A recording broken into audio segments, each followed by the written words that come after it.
This is the Russian Dynamite, Masha Slamovich. Becca here. This is not America's sweetheart, Davian. And It's Billy Starks. And the super fly guy, Trayvon Jordan. This is the fly side flyer, Jalen Brandon. Hardcore Princess, Jules Malone. Hi there, this is the Bubblegum Princess, Alexia Nicole. This is the Brazilian Wonder Woman, Christy Jane. This is the baddest black belt, Chennai Kai. This is Kid Bandit. The smash hit Joel Bateman. This is Robin Renegade. Cody Hawk. Brutal Bob Evans. And you are listening to Wrestling with Entertainment, one of my favorite podcasts in the whole wide world. Hi, this is Lilith Grimm, the Warhammer, and you're listening to Wrestling with Entertainment.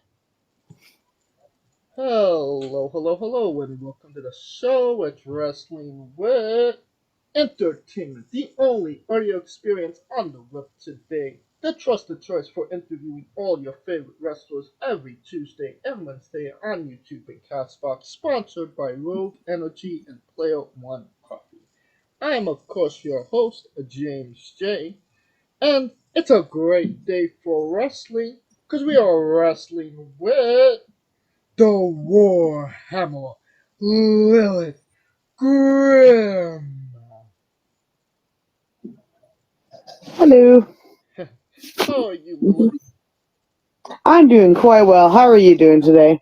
I'm doing good. What's coming up next for you? Next, we got a lot going on this month, actually. My home promotion here in Denver, we have our pay-per-view event this Friday, and then our TV tapings following on Saturday. Next week, I have Lucha Libre and Laughs, which I'm one half of the tag team champions. And then the following week, I get to wrestle at a brand new promotion here in Colorado. And so, yeah, it's going to be a busy month for me. I mean, you've already had like a busy week, considering, it's only been 1 week since we came into January. You've already went on AEW Dark, competed for the OVW Championship, and a whole mess of other things. Yeah, it's been a long week already. I appreciate you talking to me, considering you have so much going on. Oh, absolutely. I always have time to do an interview. And of course, where can we find you on social media and merchandise? You can find me on basically all social medias, Twitter, Instagram, Facebook, TikTok. You just look up Lilith Grimm and I'll pop up on all of them. And then as far as merchandise goes, I do have a Pro Wrestling Tees account. So look up Lilith Grimm on there. I'm the only Lilith on the website, so. All right. And you don't even have to look for those websites. All of the links will be in the description of the video below, but on YouTube and Castbox. Alright, let's get into it. Can you tell us about how the demon got reforged into the Warhammer? What inspired that change? Well, I'd been... and it served me well in its time, and the more my character advanced, the further I got along in wrestling, the more I realized I really didn't need the darkness. I didn't need to rely on it anymore. I could just rely on my own talent, rely on my own abilities, and I wanted to go back to my own roots, because after a while, especially after the falling out with Ronin and Legion, I decided I needed to be my own person, and my own person is a legitimate blacksmith and welder in real life, so I brought that into my wrestling. So you kind of just outgrew the demon gimmick. Yes. Alright. Now, you recently debuted for AEW Dark against Marina Shafir. What was that experience like? I mean, it was absolutely incredible, especially getting in front of my home crowd. Like, that was really special. Walking out there and having them chant my name before they even introduced me was an incredible experience. Working with Marina, I learned a lot. She got the better of me, but I learned a lot from that match with her for sure. Were you able to soak in that moment, considering it's a big moment? Absolutely. It was incredible, really. Was anybody coming up to you after the match backstage from AEW, giving you advice or something like that? Oh, absolutely. I definitely know quite a few of the people there. I've been on shows with them, worked with them in other places. So it was really awesome to get to see them again, and there was definitely a lot of advice given. All right. Now, one match that really stuck out in my mind researching you was a Monsters Brawl match against Sin Bodhi, Dark Sheik, and Gangrel. What was that experience like? So actually, it was Sin Bodhi, Dark Sheik, and Colby Carino. Gangrel, unfortunately, could not make that match. Oh, okay. That match is probably one of my favorite matches of all time. It was an absolute blast, and I managed to get the one over on Colby, and Alabama slammed him through a table and got secured my first victory at ARW, and it was incredible to get to work with the likes of them. They're all very accomplished wrestlers in this business, and wealth of knowledge from them. Oh yeah, I mean, Dark Sheik, obviously she has her promotion out here in California.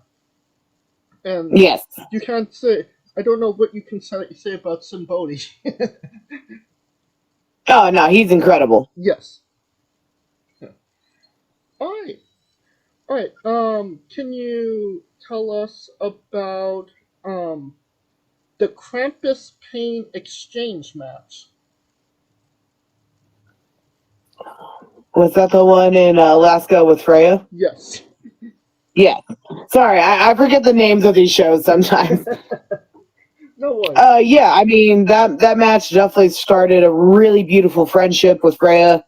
We had an absolute blast doing that match up there, and it was my first time in Alaska, so that's pretty cool. To say that within my first 2 years, I've been to Alaska, which some wrestlers don't get to say within their entire career, Absolutely. And yeah, she's a delight to work with, very dear friend of mine, and that match was just a blast all around. We just had fun. What was just the experience and environment of being in Alaska? Because I don't think Alaska maybe gets as much love in pro wrestling as maybe the rest of the world does.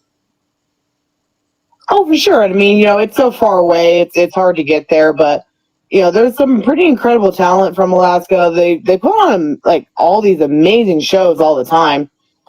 And the crowd loved it. The crowd was very much so into it.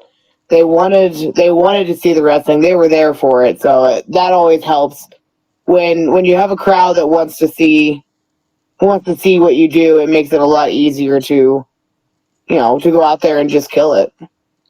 Oh, absolutely. And was that like your first time ever in Alaska? Yes. What was Alaska like? Cold. It was definitely cold, but I mean, it was fun. It was beautiful up there, that's for sure. All right. Now, can you tell us about competing in the Queen of the Deathmatch tournament for the first time? Yes. So that was actually the Queen of the Deathmatch. That was technically my first deathmatch ever. I wrestled Sage Sin for my first deathmatch, and I mean, it was a blast. Like I did not expect to love deathmatch as much as I did, and it just feels like a whole different style of wrestling that I didn't even realize could exist. And a lot of people look at deathmatch and think it's just like, oh, they're just hitting each other and bleeding, like there's no rhyme or reason for it or anything like that. But I highly disagree with that. Like deathmatch is a beautiful art in its own way when done correctly. Right. Now, I heard before you did this tournament that you didn't want to do deathmatch wrestling. So what kind of inspired you to actually get into deathmatch wrestling? I have a few friends that do deathmatch. The guy that brought me into the business, Eric Angel, like he's no stranger to deathmatch. And I had been working at IWA for a little while, and they finally just asked me if I wanted to do it. You know, the tournament itself has a pretty big name. You know, Right. like there's a reason to do it. So I said, heck it, why not? Let's give it a try, and I have no regrets about trying it. Now, that does beg the question: what is something you won't do in that match, or something you did do but said never again? Barbed wire, that's for dang sure. Okay. Not a fan of barbed wire. It was not fun to deal with. I definitely have my hard limits, you know, like on things that I won't do, but for the most part, I'm willing to try anything, you know, once. Okay, fair enough. Can you can you tell us about eating a man's heart? Which time? The one where you ripped it out? Ah, yes. They're pretty tough, you know, it's just straight muscle, so they're kind of tough to chew through. Got a weird flavor to them, but they're not too bad. Well, how did that even come about? Because it was during an interview, correct? hmm he insulted me and said he didn't believe in demons, so I gave him a reason to believe. And yeah, I would say I say that would be an accurate statement. Um, Now I saw that you maybe it was a practice match or just training, but you wrestled Christy James in the ring. Yes, at one point we did. We were setting up the ring outside. It was a rainy show, so Christy and I decided to go have some fun out in the rain. How did what's the differences between wrestling and a regular ring and then one that's obviously drenched in water? Oh, there's extreme differences. It's, you know, we were slipping and sliding everywhere. It's extremely unsafe, that's for dang sure. Lots of room to get hurt in that kind of environment. What was like the maybe the biggest takeaway of learning how to wrestle in the ring? I wouldn't say it was learning how to wrestle in the rain. Like, Christy and I were just having some fun. Right, but I mean, if you do have a match that is outdoors and it just happens to rain, would you be? Are you prepared now? No, I would leave the ring because I do not want to get injured. Okay, fair enough. All right. Um, can you tell us about no context tweets? So no context tweets started. Actually, they kind of started around the time of the Queen of the Death match and the Double Dutch Death Match tournament time frame. It's just something I kind of do in my personal life. I take a sentence out of a conversation that's going on that without the rest of the conversation just makes you go like, what the hell are you talking about? And I just, you know, we were just messing around. All of us were just, you know, enjoying getting ready for the tournament, and some funny conversations came up. So I took some sentences, tweeted them out with the no context, and it went a lot more viral than I expected it to. And I get a lot of positive feedback on the no context tweets. People find them hilarious. So, you know, why not? My life's pretty interesting, and I have a lot of interesting conversations, and this is my way of, I don't know, I guess just poking fun and creating some entertainment. I'd say probably like 7 out of 10 times when I go back and read them, I don't even remember what the context was. I was going to ask you, do you remember some of the context. But what was? Oh no, I have raging ADHD. I forget conversations like left and right. So like I go back and read them. I'm like, what the hell is this even about? I don't even know. I'm like, who was I even talking to? All right. Well, I think that brings us to our next segment. Lilith Grimm's Bizarre Adventure. You're a pro wrestler that grows up in the world of weird, crazy, and bizarre things are bound to happen. Can you tell us a road story that fits that description?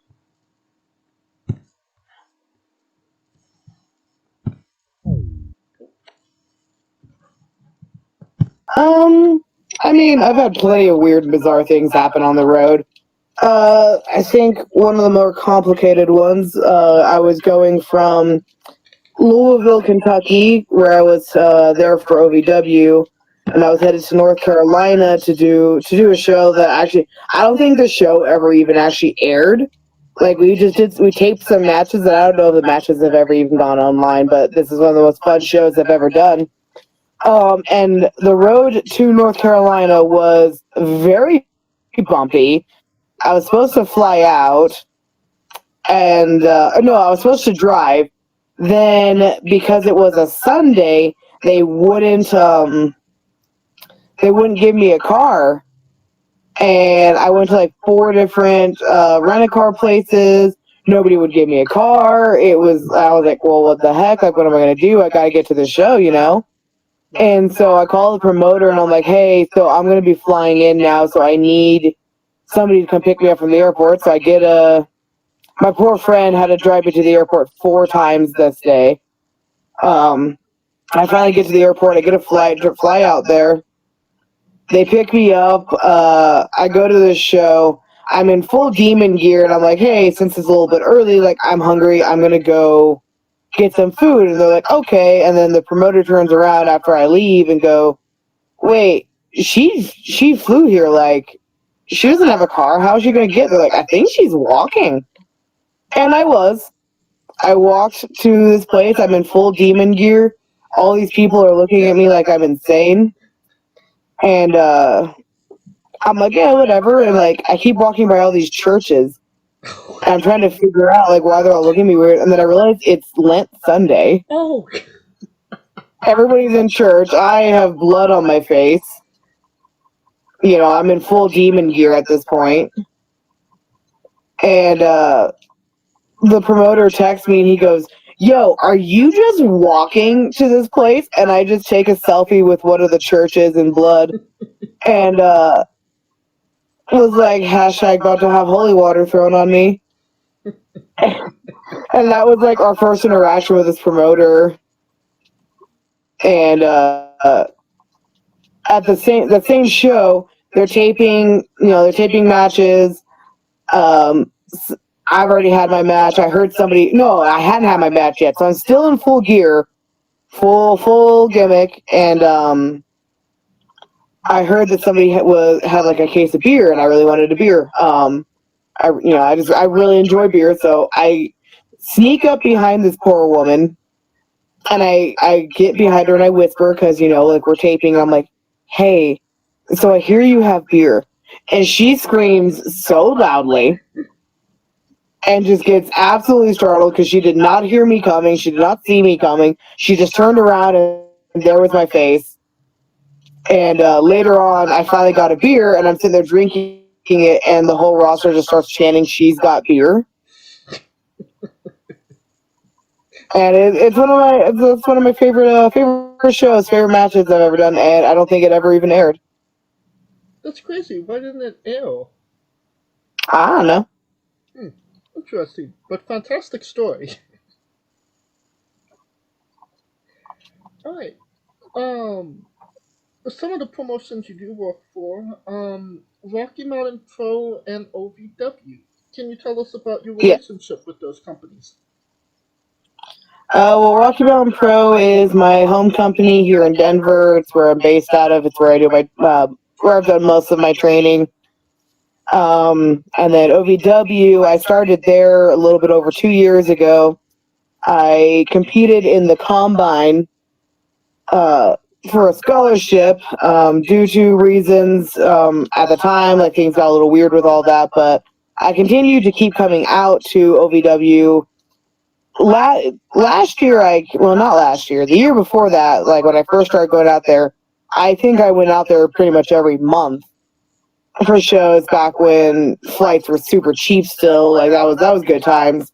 I haven't really been able to go out there as much as I'd like to over the past couple of years just because of how expensive flights are, but I've done a significant amount of training, with Al Snow, Doug Basham, which has been invaluable training. I've had some of my favorite matches of my career there.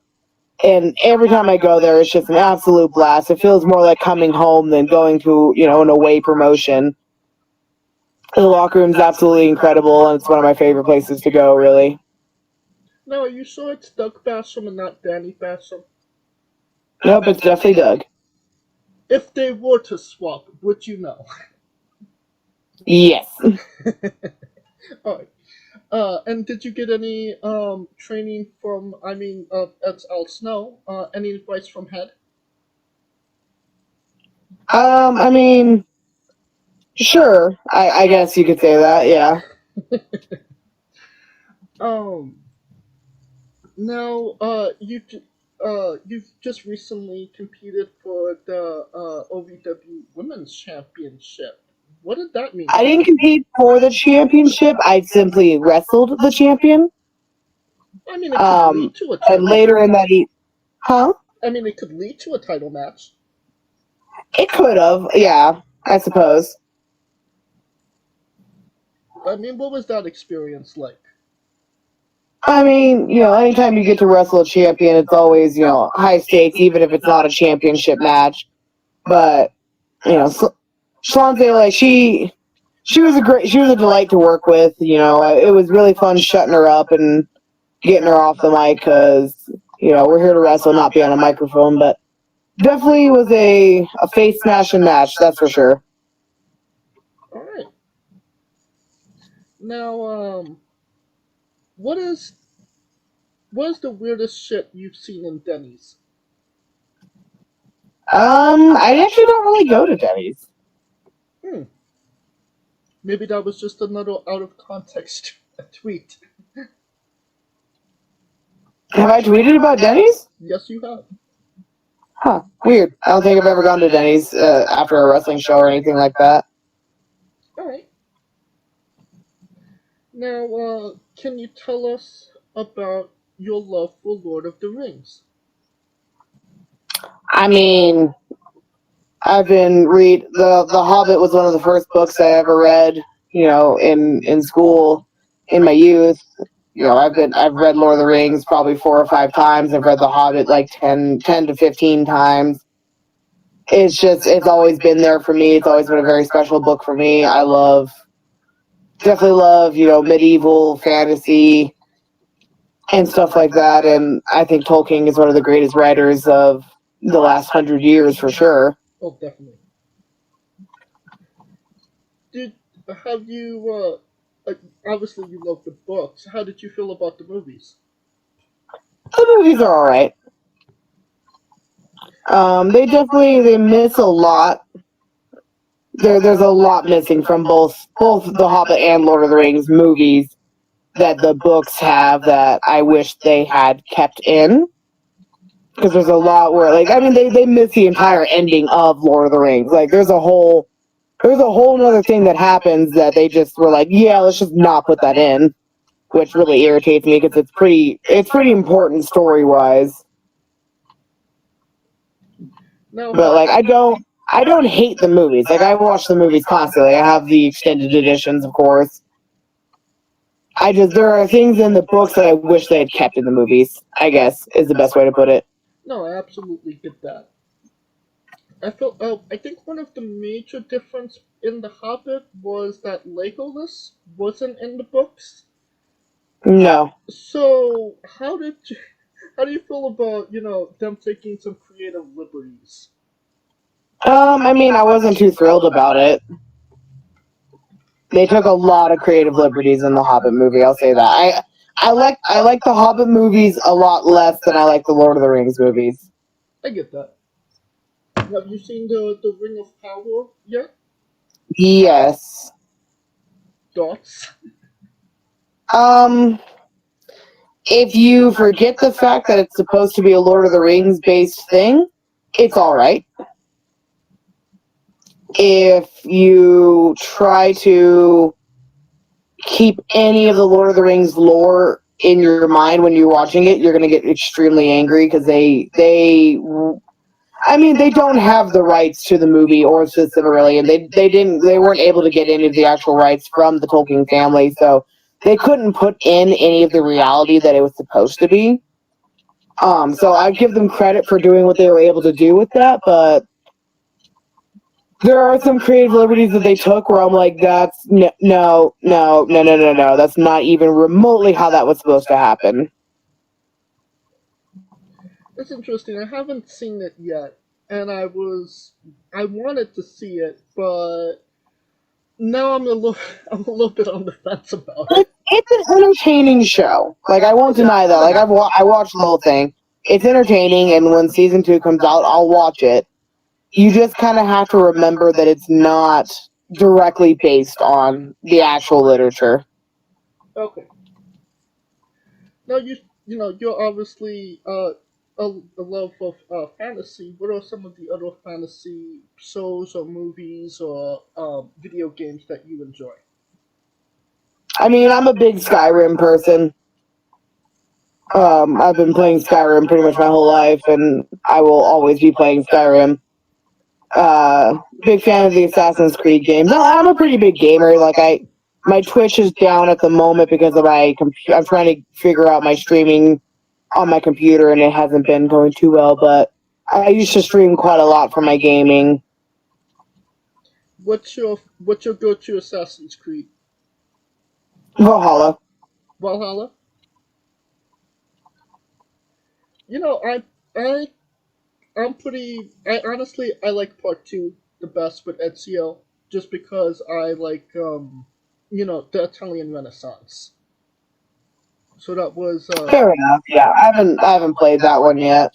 Oh, you haven't played Assassin's Creed 2 yet? I haven't played most of the Assassin's Creed like basic ones. I played Black Sails, Valhalla, Odyssey. Okay. Well, I mean, you're missing out because the originals are really good. Those are I prefer those ones than the ones that came out now. Yeah, no, I've heard nothing but good things about them. They're just the other games are the ones that really piqued my interest. No, I get that. All right. Now, you were a gymnast before you were in pro wrestling, correct? Yes. What was that experience like, and what did you learn from that? From that world that helped you in pro wrestling. I mean, I was a gymnast in high school. I was all around. I did all 4 events, bars, beam, vault, and floor. I loved gymnastics. I had a really good time with it. At my age, I wasn't good enough to continue because at the age that I was at, I should have been a much higher rank. But unfortunately, I did not get to start gymnastics in my youth like I would have liked to. So when I left high school, that was pretty much the end of my gymnastics career. And so finding wrestling definitely reminded me of gymnastics. It brought me back to feeling, that feeling of competing, that feeling of athleticism. And I really enjoyed that part of wrestling. And of course, gymnastics helps out with wrestling. Not so much anymore now that I'm 210 pounds. I definitely don't use my gymnastics nearly as much as I used to when I was a lighter weight, but it doesn't hurt to have the athletic build and have the athletic background. Oh, for sure. Now, you mentioned earlier that you're a blacksmith. What are you forging, and what is that process like? And just tell us about blacksmithing. I mean, I've been a blacksmith for a few years now. I started at the Ren Fair as far as blacksmithing goes, and then I went to school to get my degree in fabrication welding. I worked at a fabrication welding shop for a few years while I was beginning my wrestling career. And then I ended up leaving welding for wrestling so I could pursue it full time. But like I made the hammer that I currently use in my entrance. I've made so many different things: railings, gates, ramps, art sculptures, hammers, weapons, armor. I've done a lot with metal. What was one of your favorite things to forge? I mean, my first knife definitely will always have my heart.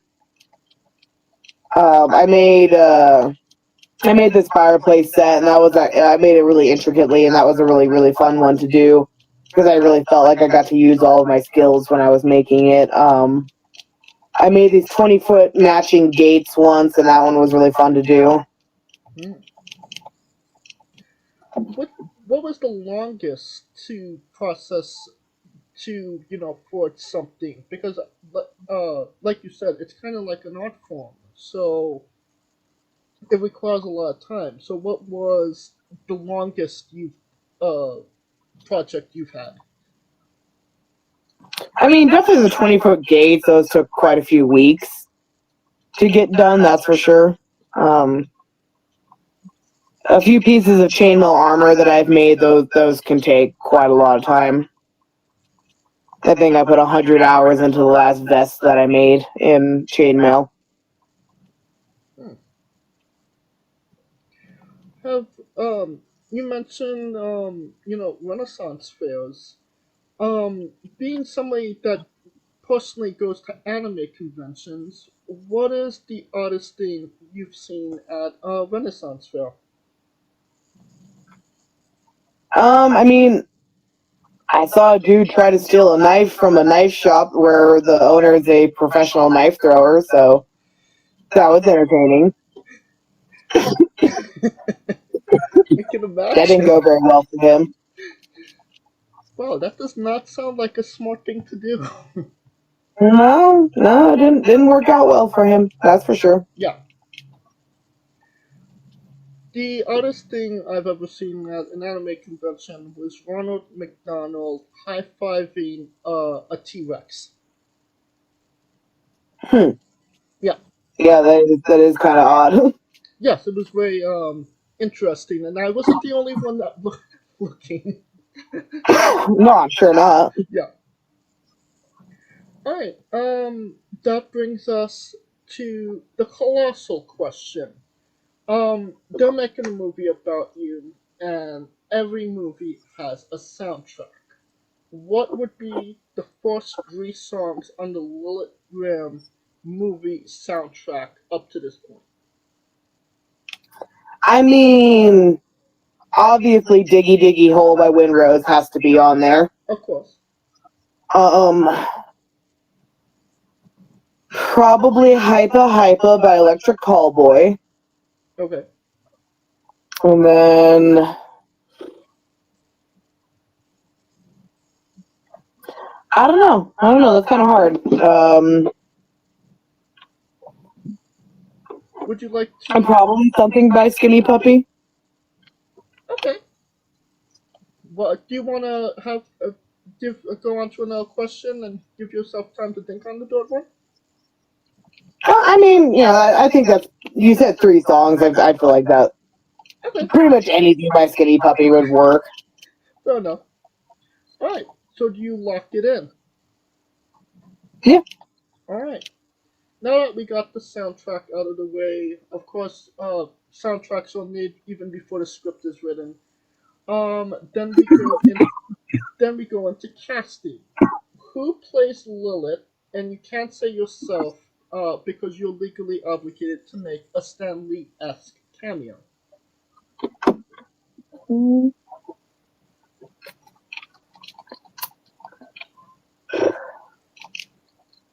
I don't know. That's kind of hard.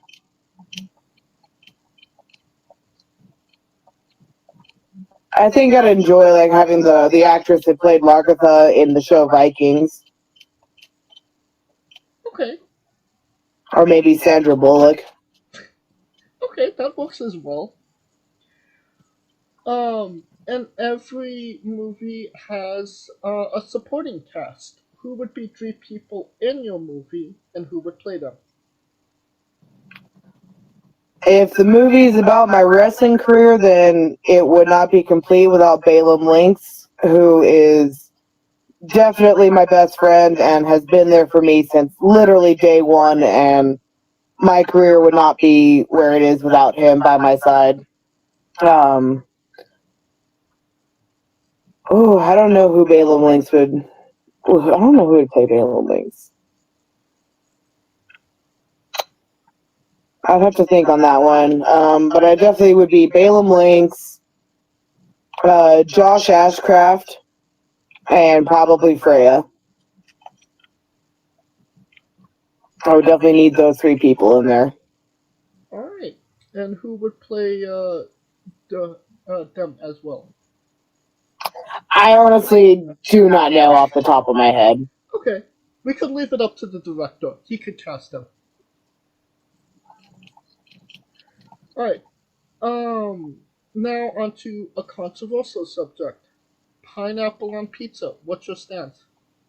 I love pineapple on pizza. So pro pineapple on pizza. I think it's delicious. Alright. What's your spirit Pokemon? Spirit Pokemon?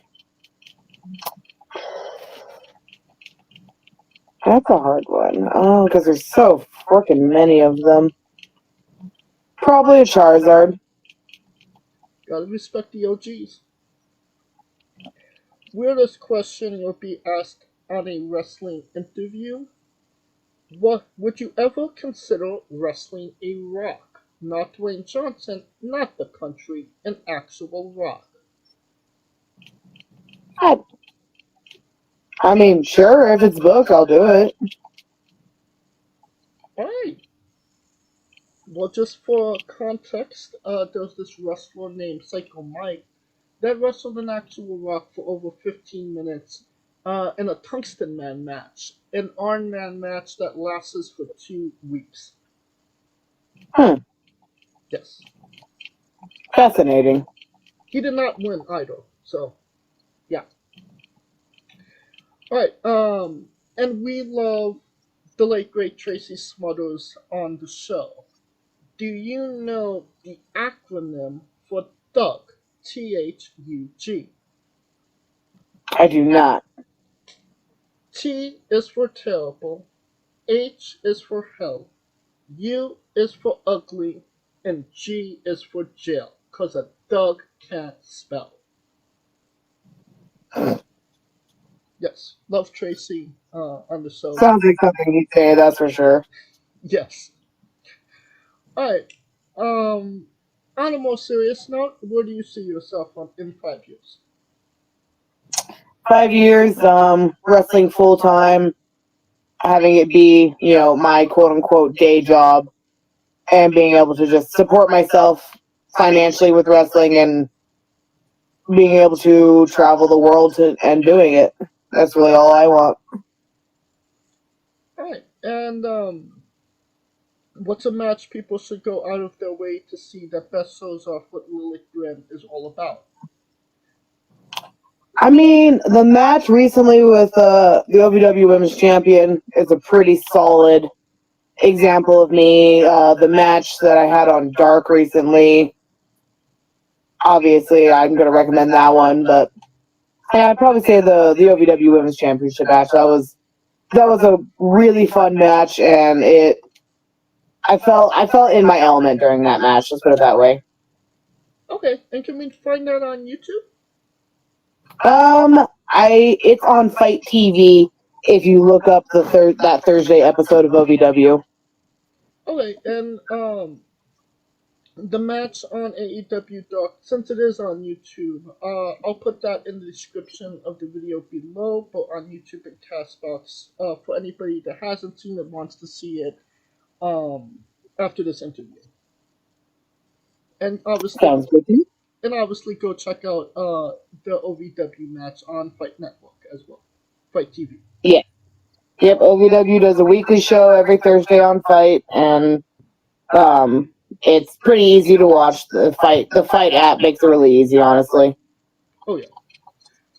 Alright, and since we are nearing the conclusion of this interview, we are wrestling with the 8 questions of doom. This is our speed round, our bonus round, the round where we see who you really are. Are you ready? Okay, sounds good to me. Excluding yourself, greatest wrestler of all time. Bray Wyatt. Worst wrestler.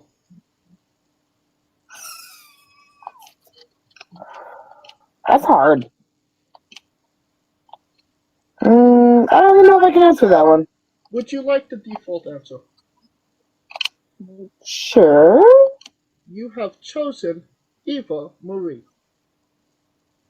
No, Eva's good. No, that's just the name we've gotten the most without using the default, so that's why. Fair enough. You're main eventing WrestleMania for the World Championship. Who was your opponent? Whoever's the champion at the time. So, Roman? I mean, well, that doesn't make too much sense, you know. WWE is not super big on the intergender, but I mean, it could be. I definitely would be going for the Raw Women's Championship. So, Bianca. Alright. If you could come out to anyone's entrance music, past or present, who would it be? I don't know. I'm pretty fond of my entrance music right now. Bray Wyatt. Old Bray Wyatt. The original. Yes. Okay. That's a good one. Absolutely slaps. I love that song. Oh, yeah. Or Paige's WWE music. That one was good as well. That was a lot of fun. Alright. Finish the sentence. Kayfabe is... Alive and well? We would have accepted taste great on toast. Squash. Fruit or vegetable? Well, it has seeds, so technically a vegetable, fruit. Yes, that is correct. New Japan wrestler Taichi. His ring gear gets smaller every year, revealing more of himself to the world. My question, what is the appropriate trunks to butt cheek ratio for ring gear? I mean, you're asking the wrong person that question, because I don't... I'm pretty sure mine's like 10%. So 10%? I mean, everybody loves some good cheeks. Absolutely. Alright. And the last question, the main event, the thing everybody wants to know. Have you ever had a conversation with a stranger in a supermarket about Darby Allin? Me personally, no, I have not. And that is the correct answer. That will conclude this interview. Thank you so much for coming on and doing this with me, Lilith. Absolutely. Thank you for having me. Oh, absolutely. And once again, where can we find you on social media? All social medias, just look up Lilith Grimm, TikTok, Instagram, Facebook, Twitter, all of them. I'm on YouTube as well. And you can just look up my name and I'll pop up. I'm on Pro Wrestling Tees as well. I'm the only Lilith on there, so it's pretty easy to find. And you don't even have to go looking for, you don't even have to type it into your Google machine. All of the links will be in the description of the video below, but on YouTube. Simply click the link, a new tab will appear on whatever device you're on. You have no excuse. Buy a damn shirt. I actually have a new shirt coming out soon, too. Oh, well, Just waiting for it to be approved. Well, there you go. buy a sword now and buy a sword when that one comes out. Alright, of course, if you like what we're doing, please like, subscribe, comment, both on YouTube and Castbox. Thank you for listening. Join us next week, Tuesday and Wednesday, for incredible interviews. Follow the show at Wrestling with Eva on Twitter and Instagram for information on who we're interviewing, when we're interviewing them, links to those interviews, and so much more. Follow me personally at JamesJ993. Follow Scooter Dust at Scooter Dust on the Remix, the only live alternative commentary for WWE PLEs. The next one, the Royal Rumble, and on the Smoking Dragons Twitch stream as well. Alright, Lilith, when I say wrestling wit, you say entertainment. Alright. For our very special guest Lilith Grimm, Kaliko Yacht, Scooter Dust, I'm James J, and this has been Wrestling Wit Entertainment. Hey folks, this is the Colossal Mike Law, and you are listening to Wrestling with Entertainment. Enjoy the show, support these guys. We appreciate it very much. We'll see you at ringside.